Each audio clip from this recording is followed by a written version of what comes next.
நீங்க உயிரோட இருக்கும் போதே நீங்க இல்ல அப்படின்னு சொல்லி ஃபேக்கா சர்டிபிகேட் ரெடி பண்றது, உங்களோட வாரிசுன்னு சொல்லி வேற யாரையாவது ஆள் மாறாட்டம் செஞ்சு உங்களுக்கே தெரியாம உங்களோட நிலத்தை சேல் பண்ணக்கூடிய, விற்பனை செய்யக்கூடிய சம்பவங்கள் அதிகமா நடக்குது அப்படின்னு சொல்லி செய்திகள் வெளியாகுது. சமீபத்துல சென்னையை சேர்ந்த ஒரு நபரை கைதும் பண்ணியிருக்காங்க. அது எப்படிப்பா நடக்கும்? இந்த மாதிரி சர்டிபிகேட்னு வந்துட்டாலே அரசு நிர்வாகத்தோட தலையீடு இதுல வருது. சோ ஒண்ணு, அரசு நிர்வாகத்தை ஏமாத்தணும், இல்ல அரசு நிர்வாகத்துல இருக்கக்கூடிய அதிகாரிகள் இந்த மாதிரி நடக்கக்கூடிய மோசடிகளுக்கு சப்போர்ட் பண்ணணும். சோ இதுல ஏதாவது ஒண்ணுதான் இருக்கணும், அதுதான் ஃபேக்டா இருக்கு. சோ இது ரிலேட்டடா இது சார்ந்து செயல்படக்கூடியவங்கள்ட்ட பேசும்போது என்ன சொல்றாங்க, இதெல்லாம் ரொம்ப சாதாரணமா நடக்கக்கூடியது அப்படின்ற மாதிரி சொல்றாங்க. சோ இப்போ கைதாயிருக்கிற நபர் எப்படி சிக்கியிருக்காரு, இந்த கும்பல் எப்படி ஏமாத்துறாங்க, இந்த மாதிரியான கும்பல்கிட்ட சிக்காம இருக்கிற நம்ம சேஃபா இதெல்லாம் பண்ணணும் அப்படின்றத டீட்டெயிலா பார்ப்போம். இந்த கும்பல் எப்படி ஏமாத்துறாங்க அப்படின்றத முதல்ல சொல்லிடுறேன். இப்ப நீங்க வெளியூர்லயோ வெளிநாட்டுலயோ இருக்கீங்க, உங்களுக்கு சொந்தமா ஒரு நிலம் இருக்கு, அதாவது சொந்த நிலம் இருக்கிற இடத்துல இருந்து நீங்க தூரமா இருக்கீங்க அப்படின்னு வைங்க. உங்களுக்கு இங்க நடக்கக்கூடிய விஷயங்கள் எதுவுமே தெரிய வாய்ப்பே இல்லை அப்படின்ற சிச்சுவேஷன் இருந்துச்சு அப்படின்னா நீங்க தான் இந்த கும்பலோட டார்கெட். அதுலயும் குறிப்பா நீங்க வெளிநாட்டுல செட்டில் ஆயிருந்தீங்க அப்படின்னா அந்த கும்பலுக்கு அல்வா சாப்பிடுற மாதிரி. சோ இப்படி அந்த சொந்த நிலத்தை விட்டு தூரமா இருக்கிறவங்களோட பக்காவான லிஸ்ட ரெடி பண்றாங்க. அதுல ஒரு நபரை சூஸ் பண்ணி அவரு இறந்த மாதிரி ஃபேக்கான இறப்பு சான்றிதழ், டெத் சர்டிபிகேட்டை ரெடி பண்றாங்க. அதாவது உண்மையாவே பொய் சொல்லி டெத் சர்டிபிகேட் வாங்குறது, இல்ல ஃபேக்கான சர்டிபிகேட்டை ரெடி பண்றது. கூடவே உங்களோட வாரிசுன்னு சொல்லி, உங்களுக்கு அவருக்கு சம்மந்தமே இருக்காது, உங்களோட வாரிசுன்னு சொல்லி வேற யாராவது சொல்ல வச்சு ஆள் மாறாட்டம் செஞ்சு வாரிசு சர்டிபிகேட்டும் வாங்குறாங்க. சோ அப்படி வாங்குற இந்த சர்டிபிகேட்ஸை வச்சு இந்த மோசடி கும்பல் என்ன பண்றாங்க அப்படின்னா, ஆள் இல்லாத நிலத்துக்கு சொந்தம் கொண்டாடுறாங்க, அந்த நிலத்துக்கு வேறொருத்தர் பேர்ல பட்டாவும் வாங்குறாங்க. அதுக்கப்புறம் ரொம்ப கிளவரா எவ்வளவு சீக்கிரம் முடியுமோ அவ்வளவு சீக்கிரம் 2-3 பேருக்கு பத்திரப்பதிவும் பண்றாங்க. அதாவது ஷார்ட் டைம்ல, குறுகிய காலத்திலேயே 2-3 பேருக்கு பத்திரப்பதிவும் பண்றாங்க. சோ அதுக்கப்புறம் அந்த நிலத்து மேல சந்தேகமே வராதபடி பட்டாவும் வாங்கிடுறாங்க. இப்போ இந்த நிலத்தோட ஒரிஜினல் ஓனர் பார்க்கும்போது, ஒரிஜினல் ஓனர் பல வருஷம் கழிச்சோ இல்ல சில வருஷங்கள் கழிச்சு பார்க்கும்போது அவரோட நிலம் பல கை மாறி இருக்கும். அவருக்கு தெரியாமலேயே பல பேர் வாங்கி விற்கவும் செஞ்சு அந்த சம்பவங்கள் நடந்திருக்கும். அவருக்கு உண்மையிலே பெரிய அதிர்ச்சியா இருக்கும். அது இதுல காமெடி என்னன்னா, அது ரிலேட்டடான ஆதாரத்தை செக் பண்ணா இவரோட டெத் சர்டிபிகேட்டை இவரே பாக்குற மாதிரியான சிச்சுவேஷன் இருக்கும். சோ அதுக்கப்புறம் இவர் இங்க நடந்திருக்கிறது எல்லாமே ஃபேக்கா நடந்திருக்கு, மோசடி நடந்திருக்கு, சர்டிபிகேட் எல்லாம் ஃபேக் அப்படின்னு சொல்லி இவர் நிரூபிக்கணும். நிரூபிக்கிறது அப்படின்றது சாதாரண விஷயம் கிடையாது. கோர்ட்டுக்கெல்லாம் அலையணும், சர்டிபிகேட் எல்லாம் ஃபேக்குன்னு அதுக்கான ஆதாரத்தை கிரியேட் பண்ணணும். சோ நிரூபிக்கணும்னா நான் போய் சொன்னா மட்டும் சட்டத்தின்படி முன்னாடி எல்லாமே இதுதான் உண்மைன்னு அவங்க செட் பண்ணி வச்சிருப்பாங்க. சோ அதை தாண்டி நீங்க ஃபேக்குன்னு உங்களை உண்மையா நிரூபிக்கிறதுக்கே பல போராட்டம் நீங்க நடத்த வேண்டியது இருக்கும். சோ வேடிக்கை என்னன்னா, உங்க பேரை யூஸ் பண்ணுவாங்க, நீங்க இறந்துட்டீங்கன்னு உங்க டெத் சர்டிபிகேட்டை யூஸ் பண்ணுவாங்க, உங்க நிலத்தை சேல் பண்ணுவாங்க. ஆனா இது எதுவுமே உங்களுக்கு தெரியாது. இது ரிலேட்டடா சம்பந்தப்பட்ட துறை சார்ந்த செயல்படுறவங்கள்ட்ட கேட்டா இதெல்லாம் ரொம்ப சாதாரணமா நடக்குது. அதுலயும் குறிப்பா இந்த மூதாதையர்களோட சொத்தை அவங்கவுங்க பேர்ல மாத்தாம இருப்பாங்க இல்லையா, அதெல்லாம் எவ்வளவு சீக்கிரம் முடியுமோ அவ்வளவு சீக்கிரம் அவங்கவுங்க பேர்ல மாத்தணும். அப்படி மாத்தலைன்னா அவங்களுக்குமே சிக்கல் தான். ஏன்னா அந்த மாதிரி நிலத்தையும் இந்த கும்பல் டார்கெட் பண்ணுது அப்படின்னு சொல்றாங்க. அதாவது இப்ப மூதாதையர் பேர்ல சொத்து இருக்கு அப்படின்னா அவங்களுக்கு ஒரு அண்ணனோ தம்பியோ இருந்து அவங்களுக்கும் வாரிசு இருக்காங்க அப்படின்ற பட்சத்துல அவங்களுக்குமே அந்த வாரிசுன்றதுக்கு ஃபேக்கான வாரிசு சர்டிபிகேட், வாரிசு சான்றிதழ் ரெடி பண்றது, அவங்களோட அண்ணன் தம்பின்னு சொல்றாங்கல்ல, அவங்க இறந்துட்டதா ஃபேக்கா டெத் சர்டிபிகேட் ரெடி பண்றது, இந்த மாதிரி ரெடி பண்ணி உங்களோட நிலத்தையுமே அவங்க சொந்தம் கொண்டாட வாய்ப்பு இருக்கு. அப்படியும் இந்த மோசடி கும்பல் டார்கெட் பண்ணுவாங்க அப்படின்னு சொல்றாங்க. கூடுதலா பாக பிரிவினை பிரிக்கப்படாத நிலங்கள்ல இந்த சம்பவங்கள் இந்த வில்லங்கம் அடிக்கடி நடக்கக்கூடிய ஒரு வில்லங்கமா இருக்கு அப்படின்ற மாதிரி சொல்றாங்க. சரி, இதே நம்ம பேசணும் அப்படின்னா, சென்னையில நடந்த சம்பவம் தான். சென்னையில ஒரு நபரை கைது பண்ணிருக்காங்க அப்படின்ற செய்தியை பார்த்துதான் இதே நம்ம பேசணும் அப்படின்னு தோணுச்சு. சென்னையில என்ன நடந்திருக்கு அப்படின்னா, வல்லூர் லட்சுமி பெருமாள் கோவில் தெருவை சேர்ந்த கோடீஸ்வரி, அவங்களுக்கு 64 வயசு. வல்லூர் எங்க இருக்கு அப்படின்னா திருவள்ளூர் மாவட்டம் அந்த சைடு தான் வரும். சோ அவங்களுக்கு விச்சூர் கிராமத்துல ஒரு 30 லட்சம் மதிப்பிலான ஒரு இடம் இருந்திருக்கு. சோ அந்த இடத்த சென்னை திருவொற்றியூர் திருநகர் 1வது தெருவை சேர்ந்த 42 வயசான தமிழ் செல்வன் அப்படின்றவரு அந்த கோடீஸ்வரி இறந்துட்டாங்கன்னு சொல்லி ஃபேக்கா டெத் சர்டிபிகேட் வாங்கியிருக்காரு. கோடீஸ்வரியோட வாரிசுன்னு சொல்லி 2 பேரை ஆள்மாறாட்டம் செய்ய வச்சு அந்த நிலம் இருக்கு இல்லையா, விச்சூர் கிராமத்துல இருந்த அந்த நிலத்தை 30 லட்சம் மதிப்புல அந்த நிலத்தை சேலம் இன்னொருத்தருக்கு விற்கவும் செஞ்சிருக்காங்க. சோ இது ரிலேட்டடா ஒரு புகார் எழுந்திருக்கு. அதே மாதிரி மீஞ்சூர் அடுத்த ரமணா நகர் பகுதியை சேர்ந்த தசரதன் அப்படின்றவரோட மனைவி விஜயலட்சுமி அவங்களுமே உயிரோட இருக்கும் போதே இவங்க வந்து இறந்துட்டாங்க அப்படின்னு சொல்லி ஃபேக்கான அதே சேம் ப்ராசஸ் தான், ஃபேக்கான டெத் சர்டிபிகேட்டை வாங்கிட்டு அவங்களோட வாரிசு மாதிரி இன்னொருத்தரை ஆள்மாறாட்டம் செய்ய வச்சு அந்த விஜயலட்சுமிக்கு சொந்தமான 1,50,00,000 ரூபாய் மதிப்பிலான நிலத்தையும் மோசடி செஞ்சு இவங்க வந்து வித்துட்டதா புகார் வந்திருக்கு. இது ரிலேட்டடா கோட்டீஸ்வரியும் தசரதனும் ஆவடி கமிஷனர் அலுவலகத்துல மத்திய குற்றப்பிரிவு போலீஸின் கீழே புகார் கொடுக்குறாங்க. அந்த புகாரின் அடிப்படையில இன்ஸ்பெக்டர் வள்ளி வந்து கேஸ் ரிஜிஸ்டர் பண்ணி விசாரணை பண்றாங்க.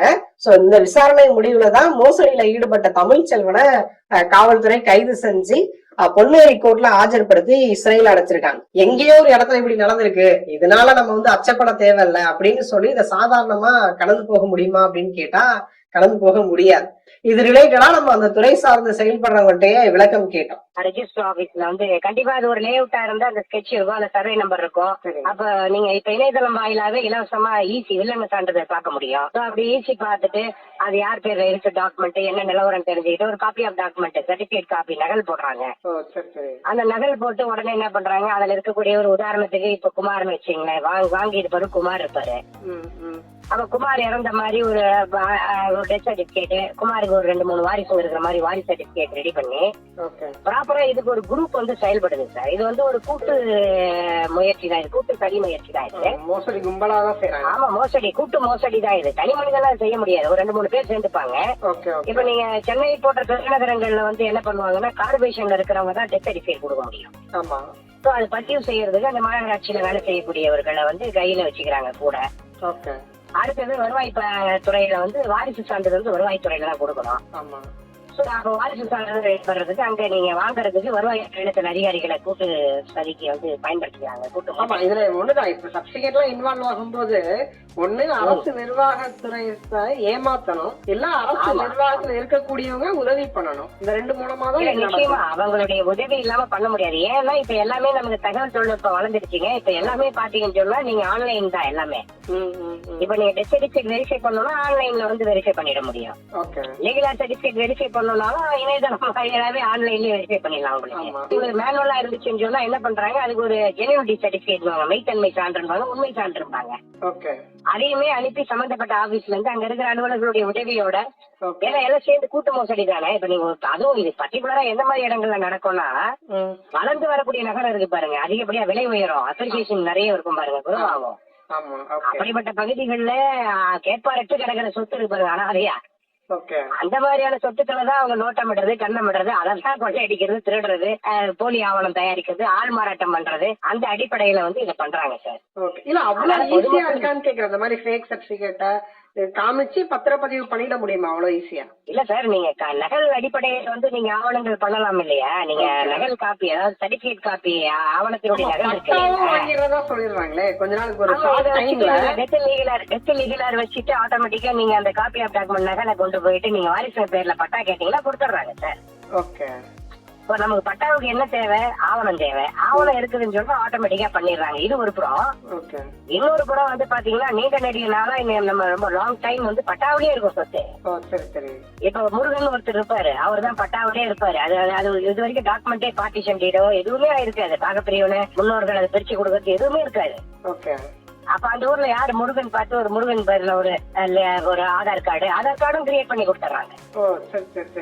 ஆதார் கார்டு அந்த ஆதார் கார்டு அடிப்படையில முருகன் வந்து அவங்க பிள்ளைங்களுக்கு ஒரு செட்டில்மெண்ட் போடுவாரு, இல்லைன்னா ஒரு விடுதலை கொடுப்பாரு, இல்ல பாகப்பிரிவுல பத்திரம் கொடுப்பாரு, இல்ல உயில் எழுதி வைப்பாரு, இல்ல செட்டில்மெண்ட் எழுதி வைப்பாரு. இந்த ஆவணங்கள் அடிப்படையில இது கைமாறும். அப்புறம் 2-3 பொது அதிகாரம் கொடுப்பாங்க, ரத்து பண்ணுவாங்க, அக்ரிமெண்ட் போடுவாங்க, ரத்து பண்ணுவாங்க. நீங்க இந்த மாதிரி டிரான்சாக்சன் வந்துச்சுனாவே நம்ம கொஞ்சம் பொதுமக்கள் வந்து அவேர்னஸா இருக்கணும், தெளிவா இருக்கணும், விழிப்போட இருக்கணும்னு சொல்றேன். Okay okay. இப்ப இந்த மாதிரியான விஷயத்தெல்லாம் சிக்க கூடாது அப்படின்னா என்ன சார் பண்ணணும்? மக்கள் என்ன நீங்க சிக்க கூடாதுன்னா இப்ப நீங்க பொதுவா இந்த மோசடி கும்பல்கள் வந்து யார கண்ணமிடலாம், யார குறி வைக்கும் அப்படின்னு அப்படி கூட சொல்லலாம். யார குறி வைக்கும்னா, நீங்க வந்து முதல்ல சொத்து வாங்கணுன்ற ஒரு கனவோட ஆசையோட கொஞ்சம் காசை கையில வச்சுக்கிட்டு ஏதாவது குறைஞ்ச விலை கிடைக்குமான்னு தேடுவாங்க பாருங்க. ஆமா, அப்படிப்பட்டவங்களதான் முதல்ல குறி வைப்பாங்க. குறி வச்சு வாங்க, கொஞ்சம் மார்க்கெட் விலையை விட கொஞ்சம் கம்மியா இருக்கு, இவங்க உடனே வித்துட்டு உடனே வெளிநாட்டுக்கு போறாங்க, வெளிமாநிலத்துக்கு போறாங்க, இல்லன்னா அவங்க அப்பாவுக்கு ஹாஸ்பிட்டல்ல அட்மிட் பண்ணிருக்காங்க, அறுவை சிகிச்சை பண்ணணும், இல்லன்னா அவங்க பையனுக்கு மெடிக்கல் காலேஜ் சீட்டு கிடைச்சிருச்சு, பணம் கட்டணும், கொஞ்சம் அர்ஜென்ட்டுங்க, எமர்ஜென்சிங்கன்னு சொல்லி அது விலைக்கு வரும் பாருங்க. அப்படிப்பட்ட இடங்கள்ல கொஞ்சம் பொதுமக்கள் சுதாரிச்சுக்கணும். ஏதோ கம்மியா கிடைக்குதுன்னு சொல்லிட்டு கண்ண முடியுன்னு காதுங்காத வச்ச மாதிரி உடனே வாங்கிடக்கூடாது. கொஞ்சம் கவனிச்சு ஒரு முறைக்கு 2 முறை, ஏன்னா ரிஜிஸ்டர் ஆபீஸ் நீங்க போனீங்கன்னாவே ஆட்டோமேட்டிக்கா நகல் காப்பி போடும் போதே நீங்க அவங்களோட டீட்டெயிலா இருக்கும். அதுவும் 2000க்கு முன்னாடி உள்ளதுதான் மேக்ஸிமம் இப்படி வரும். ஏன்னா 2000க்கு அப்புறம் வாங்குறவங்க விற்கிறவங்க 2 பேரும் கையொப்பமிடுவாங்க. 2004க்கு அப்புறம் வாங்குறவங்க விற்கிறவங்க 2 பேருடைய புகைப்படமும் ஒட்டி இருக்கும். 2012க்கு அப்புறம் அந்த biometric video finger print recording சிஸ்டம்னு சொன்னாங்க சார். அது என்னன்னா கண்ணோட கருவிழியும் கை விரல் அந்த பெருவிரல் இருக்கு இல்லையா, அதையும் பதிவு பண்ணக்கூடிய திட்டம். அப்படி வந்ததெல்லாம் நீங்க ஆள் மாறாட்டம் பண்றதுக்கு வாய்ப்பு இல்லை, டிரான்சாக்சன் ஆயிடுது இல்லையா. அதெல்லாம் பண்ண மாட்டாங்க. அதன் பிறகு வாங்குறவங்க வைக்கிறவங்களுடைய ஆதார் உள்ளீடு, அப்புறம் சாட்சிகளுடைய உள்ளீடு, ஆதார் வெரிஃபிகேஷன் இதெல்லாம் வந்துருச்சுங்க. வந்ததுனால அதெல்லாம் நீங்க 2000க்கு பிறகு 2004க்கு பிறகு இந்த 21 ஆண்டுகள் இந்த 20 ஆண்டுகள்ல மாத்திரம் நீங்க போலி ஆவணம் தயாரிக்கிறது வந்து கொஞ்சம் கம்மி, நடக்காதுன்னு சொல்றது வாய்ப்பு இல்ல. 95% நடக்கிறதுக்கு வாய்ப்பு இல்லை. ஒரு 5% அதையுமே நீங்க ஆதார் கார்டை ரெடி பண்ணி அதையுமே பண்றதுக்கு துணிகரமா, அதாவது சட்டம் போட்டு நம்ம என்னதான் தடுக்கிற கூட்டம் தடுத்தாலும் திட்டம் போட்டு திருடரை கூட்டம் திருடி கொண்டேதான் சார் இருக்கும். அவன் திருடனை பார்த்து திருந்தலைன்னா திருட்டை ஒழிக்கவே முடியாது நம்ம. புரியுது. இப்ப இந்த ஒரு இடத்துலதான் இப்படி நடந்திருக்கு, இந்த ஒரு நபரை தான் கைது பண்ணிருக்காங்க அப்படின்னு சாதாரணமா இதை கடந்துட முடியுமா? அப்படியெல்லாம் கடந்துட முடியாது சார். இந்த மாதிரி பல பிரச்சனைகள். இன்னும் கூடுதலா ஒரு தகவல் சொல்றாங்க சார். அண்ணா நகர்ல ஒரு ப்ராப்பர்ட்டி சார், ஹஸ்பண்ட் ஒய்ஃப், ஒரே ஒரு பையன். சரி, ஹஸ்பண்ட் வந்து மலேசியா போய் செட்டில் ஆயிடுறாருங்க. கணவனுக்கு மனைவிக்கு வந்து ஏதோ வாய் தகராறு, ஏதோ அவங்களுக்குள்ள மனமுடிவுன்னு வச்சுங்களேன். சரி, அந்த மனமுடிவுனால என்ன பண்றாங்க, வீட்டுக்காரி செத்துட்டாருன்னு ஒரு சான்று வாங்கிட்டுங்க அவங்க சொத்தை வந்து பையனுக்கு விடுதலை 2 பேர் வந்துடுறாங்களே. வீட்டுக்காரி செத்துட்டாருன்னா இறப்பு வாரிசு வந்துடும். அந்த வாரிசு அடிப்படையில தன்னுடைய பாதி பாகத்தை பையனுக்கு விடுதலை எழுதி கொடுத்துறாங்க. பிறகு ஒரு 5 வருடம் கழிச்சு கணவர் வராரு, வந்து பார்த்தா தன்னுடைய சொத்து வந்து பையன் பேர்ல விடுதலை ஆகணும் பொண்டாட்டியே கொடுத்துருக்காங்க. ஏன்னா இது நம்ம சொத்து, நான் மனைவி எப்படி கொடுக்க முடிஞ்சதுன்னு போய் அவர் எல்லாம் காப்பி போட்டா ரிஜிஸ்டர் ஆபீஸ்ல அவர் செத்ததா ஒரு டெத் சர்டிபிகேட் வாங்கி மனைவி பையன் 2 பேர் தான் வாரிசுன்னு சொல்லி அப்படியே மாட்டிருக்காங்க. அதனால சொத்துக்களை நான் அடிக்கடி சொல்றதுதான் சார், சாப்பாடு காலையில சாப்பிடுறீங்க 100 ரூபா 100கணக்குல தான் செலவாகும். அதை நீங்க பிடிக்கலன்னா உடனே மாத்திக்கலாம். ட்ரெஸ் 1000கணக்குல தான் செலவாகும். பிடிக்கலன்னா அது அந்த உடுப்பு வந்து சரியா உங்களுக்கு பொருந்தலன்னா மாத்திக்கலாம். ஆனா வீடு நிலம் மனைன்றது வந்து அது தலைமுறைகளா வாழக்கூடிய ஒரு வாழ்நாள் கனவு. அப்படி கனவு இல்லத்தை நீங்க வாங்கும் போது ரொம்ப கவனமா நீங்க வாழ்நாள்ல சம்பாதிக்கக்கூடிய ஒரு பெரும் தொகையை அந்த செலவு பண்றீங்க. அதனால காதுங்காத வச்ச மாதிரி யாருக்கும் தெரிஞ்சிட கூடாது அப்படின்னு ரகசியமாலாம் அந்த டிரான்சாக்சனை தயவு செய்து பண்ணிடாதீங்க பொதுமக்களே. நான் என்ன சொல்றேன், பொதுமக்களுக்கு நீங்க நல்ல கவனமா ஒரு முறைக்கு 2 முறை வருவாய் பதிவேடுகளை செக் பண்ணலாம், ரெஜிஸ்டர் ஆஃபீஸர் செக் பண்ணலாம், அக்கம் பக்கத்துல விசாரிக்கலாம். இப்படி டாக்குமெண்ட் செட்டில்மெண்ட் பவர் வரும்போது அந்த அட்ரஸ்ல போய் எழுதி கொடுத்தவங்க இருக்கிறாங்களான்னு பாக்கலாம், எழுதி வாங்கினவங்க இருக்கிறாங்களான்னு பாக்கலாம். வேளச்சேரி பகுதியில ராம்நகர்ல ஒரு ஆவணத்தை வந்து அப்படியே சார் நீங்க ஒரிஜினல் டாக்குமெண்ட் மாதிரியே டேம்பரிங் பண்ணிட்டா சார். பண்ணிட்டு ஸ்டேட் பேங்க் ஆஃப் இந்தியா தான் இன்னைக்கு வந்து நீங்க இந்தியாவுல ரொம்ப நம்பகத்தன்மையான வங்கி எதுன்னு கேட்டீங்கன்னா அரசோட ஸ்டேட் பேங்க் ஆஃப் இந்தியா தான். அதுல வந்து கடன் பெற்றிருக்கான் சார். அவன் லண்டன் ஜெர்மன்ல ஒர்க் பண்ணிட்டு இருக்கான். அதுல கடன் பெற்று நீங்க இஎம்ஐ கிட்டத்தட்ட 24 மாசம் இஎம்ஐ போயிடுதுங்க. 24 மாசத்துக்கு அப்புறம் அடையாறுல இருக்கிற ஒருத்தர் போய் பாக்குறா, 2 வருஷம் கழிச்சு அவர் உடம்பு முடியாம பாதிக்கப்பட்டிருக்காரு. 2 வருஷம் கழிச்சு போய் இடத்த பார்த்தா ஜெர்மன்ல இருக்கிறவரு திஸ் ப்ராப்பர்ட்டி வந்து hypothecated to State Bank of India Madipakkam பிரான்ச்சுக்கு போட்டு போர்டு வச்சிருக்காரு. ஏன்னா நம்ம சொத்தை நம்ம விற்கவே இல்லை, எப்ப ஸ்டேட் பேங்க் ஆஃப் இந்தியால ஹைபோதிகேட்டட் பண்ணா யார் பண்ணா என்ன பண்ணா காப்பி ஆஃப் டாக்குமெண்ட் போட்டு எடுத்தா அந்த சொத்து அசல் ஆவணம் தயார் பண்ணி ஜெர்மனில வேலை செய்யற ஒருத்தருக்கு அந்த நிலத்தை வித்துருக்கிறார் சார். இது State Bank of India loan கொடுத்துருக்கு. அப்புறம் ஆட்டோமேட்டிக்கா பதிவுத்துறையில கம்ப்ளைண்ட் கொடுத்தாங்க. கம்ப்ளைண்ட் கொடுத்த உடனே அதை வந்து கேன்சல் பண்ணிட்டு அடையாறுல இருக்கிற ஒரிஜினல் ஓனரை வந்து ஓனர் ஆக்கி அவர்கிட்ட ஹேண்ட் ஓவர் பண்ணிட்டாங்க எல்லாத்தையுமே. அப்ப அங்க இருந்து லோன் வாங்கின 2.5 கோடி ரூபா லோன் வாங்கினாரு. அவருடைய நிலைமை பாருங்க, 2 வருடம் இஎம்ஐ கட்டினாரு. அவருடைய வாழ்வாதாரம் பாருங்க. அவர் கணவன் மனைவிக்குள்ள பிரச்சனை ஏற்பட்டு குடும்பமே பிரிஞ்சு சின்ன பண்ண மாதிரி செதஞ்சு போயிடுச்சு சார். இன்னைக்கு இப்படி சில சமூக விரோதிகள் தங்களுடைய சுயநல லாபத்துக்காக இப்படி நிலங்களை வந்து அபகரிச்சு விற்கிறதுனால பல குடும்பமும் வந்து இப்படி பாதிப்பு ஏற்படுது அப்படிங்கறத என்னுடைய கருத்து. அதனால நிலம் மனை சொத்து வாங்கும் பொழுது ஒரு முறைக்கு 4 முறை யோசிச்சு ஒரு நபர்கிட்ட 4 நபர்கிட்ட ஆலோசனை கேட்டு வாங்கினீங்கன்னா அது உங்களுக்கு அந்த நிலம் எதிர்காலத்துக்கு வளமா இருக்கும். இல்லைன்னா அதுவே எதிர்காலத்துக்கு வந்து உங்களுக்கு கேள்விக்குறியாவும் பாரமாவும் மாறிடும் அப்படிங்கறத என்னுடைய கருத்து. ஹென்றி சார் வந்து இது இல்லாம நிறைய விஷயத்த நம்மகிட்ட ஷேர் பண்ணியிருந்தாங்க. பட் இந்த தொகுப்பு இந்த செய்தி குறித்து மட்டும்தான் அப்படின்றதுனால இது சார்ந்து பேசுறதை மட்டுமே நான் கட் பண்ணி போட்டிருக்கேன். இது இல்லாம நான் நேரடியா உங்களுக்கு வந்து பல விஷயத்த ஷேர் பண்றேன், தனியாவே ஒரு வீடியோ பண்ணுங்க அப்படின்ற மாதிரி சொன்னாரு. ஸோ இந்த பத்திரப்பதிவு துறையில் நடக்கக்கூடிய மோசடிகள், இந்த நிலம் சார்ந்து நடக்கக்கூடிய மோசடிகள் குறித்து நம்ம தனியாவே நம்ம பேசுவோம். பட் இந்த செய்தி வெளியாயிருக்கு, இந்த செய்தி உண்மையா நடந்திருக்குன்னு போது இது ரிலேட்டடா விழிப்புணர்வா இருங்க. நீங்க நிலத்தை புதுசா ஒரு நிலத்தை வாங்க போறீங்க, இல்ல உங்களோட நிலத்தை நீங்க உங்களுக்கு சொந்தமா நிலம் இருக்கு அப்படின்னா ரொம்பவே அலர்ட்டா இருங்க. அதை சார்ந்து அப்பப்ப செக் பண்ணிக்கோங்க, என்ன நடந்துகிட்டு இருக்கு, நம்மளோட நிலம் வந்து சேஃபா தான் இருக்கா அப்படின்றதெல்லாம் செக் பண்ணிக்கோங்க.